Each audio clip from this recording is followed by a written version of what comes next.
August মাসের 8 তারিখে সংসদে কেন্দ্র সরকার ওয়াকফ সংশোধনী বিল 2024 পেশ করেন।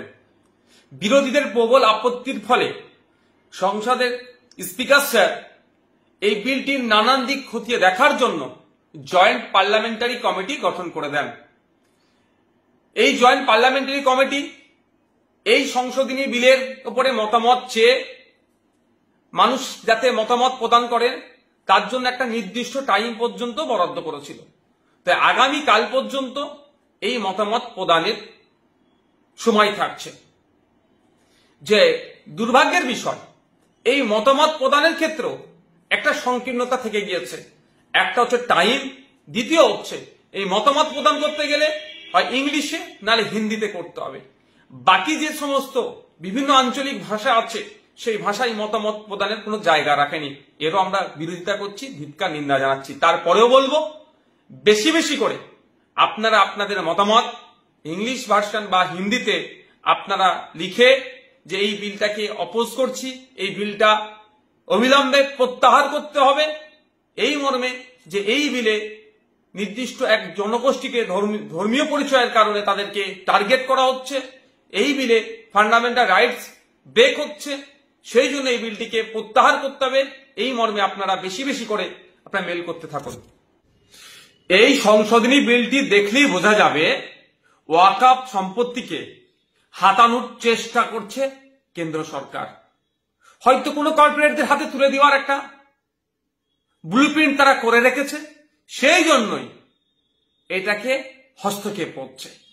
আমাদের অনেকের জানা আছে বা অনেকের জানা নাই, ভারতীয় সেনাবাহিনী এবং ভারতীয় রেলের পরেই ওয়াকফ বোর্ডের জমি আছে প্রায় 9.4 লক্ষ একর ওয়াকফ জমি আছে। এটা সম্পূর্ণরূপে মুসলিম সমাজের ব্যক্তিগত সম্পত্তি। মুসলিম সমাজের পূর্বপুরুষেরা ধর্মের জন্য, মাদ্রাসা মসজিদের জন্য, মানুষের জন্য এটা উৎসর্গ করে গিয়েছে। এটা সরকারি সম্পত্তি নয়।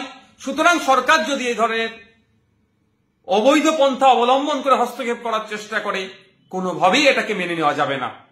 এই সংশোধনী অসাংবিধানিক বলে মনে করছি, কারণ সংবিধানের 14, 19, 21, 25 ধারাকে এই সংশোধন লঙ্ঘন করছে। সংবিধানে মানুষের মৌলিক অধিকারকে যেভাবে সুরক্ষিত করেছে, এই সংশোধনী সেই মৌলিক অধিকারকে আঘাত করছে। ধর্মীয় স্বাধীনতা, ধর্মীয় প্রতিষ্ঠান রক্ষার যে অধিকার সংবিধান দিয়েছে, এই সংশোধনী সেটার উপরে আঘাত আনছে। সর্বোপরি ওয়াকফ বোর্ডের নিজস্ব আইন আছে, তাকে নিস্তেজ করে দেওয়ার কারণটা কি? আর যেটা আমাদের ভাবাচ্ছে সেটা হচ্ছে ওয়াকফ বোর্ড গঠনের জন্য নির্দিষ্ট যে সিস্টেম আছে সেটাকেও পরিবর্তন করার চেষ্টা হচ্ছে। সুতরাং এই সংশোধনীকে কোনোভাবেই মেনে নেওয়া যায় না। আমি সমাজের সমস্ত স্তরের মানুষের কাছে আবেদন করছি যে আপনারা সকলে এগিয়ে আসুন, জয়েন্ট পার্লামেন্টারি কমিটিকে আপনারা সকলেই মেল করুন। কারণ আমরা ইতিপূর্বে দেখেছি যে শুধুমাত্র মুসলিমদের সম্পত্তির উপরে আঘাত হবে বা ওয়াকফ সম্পত্তিকে দখল হবে, এরকম চিন্তা ভাবনা এদের নয়। আমার আশঙ্কা, বিগত দিনে থেকে যে আমরা শিক্ষা পেয়েছি, জল জমি জঙ্গলের যে স্বাভাবিক অধিকার আদিবাসীদের, সেখানেও কিন্তু উচ্ছেদ শুরু হয়েছে। আমাদের ওয়াকফ সম্পত্তির উপরে যেভাবে নজর পড়েছে, হয়তো আগামী দিনে আমাদের হিন্দু সমাজের পূর্বপুরুষেরা দেবদেবীর জন্য যে সম্পত্তি উৎসর্গ করে গিয়েছিল, সেই দেবত্ব সম্পত্তির উপরে হয়তো এদের নজর পড়তে পারে। খ্রিস্টানদের গির্জা সহ নানান যে ট্রাস্টের জমি বা বিভিন্ন ট্রাস্টের যে সমস্ত জমি আছে, হয়তো কর্পোরেটদের হাতে তুলে দেওয়ার জন্য আগামী দিনে এই ধরনের কোনো সংশোধনী আনতে পারে। তাই সুতরাং সমাজের প্রত্যেকটা স্তরের মানুষের কাছে আবেদন করছি, এগিয়ে আসুন। ধর্মনিরপেক্ষ ভারতবর্ষকে আমরা আরো শক্তিশালী করি। কোনো ধর্মের ধর্মীয় স্বাধীনতায় বা নিজস্বতা যে আছে তাতে হস্তক্ষেপ করলে আমরা সকলে মিলে তার বিরুদ্ধে প্রতিবাদে গর্জে উঠি। এখন প্রতিবাদের স্টেজে আসি, সেটা হচ্ছে মেল করতে হবে জয়েন্ট পার্লামেন্টারি কমিটিকে। আমরা সকলে সেখানে মেল করি। ইতিমধ্যে জয়েন্ট পার্লামেন্টারি কমিটির কাছে 1 কোটির অধিক মেল পৌঁছেছে।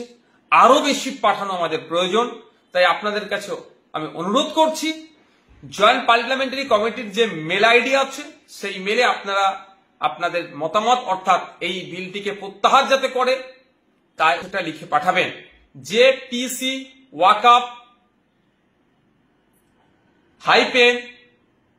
-lss@sansad.nic.in JPC WAQF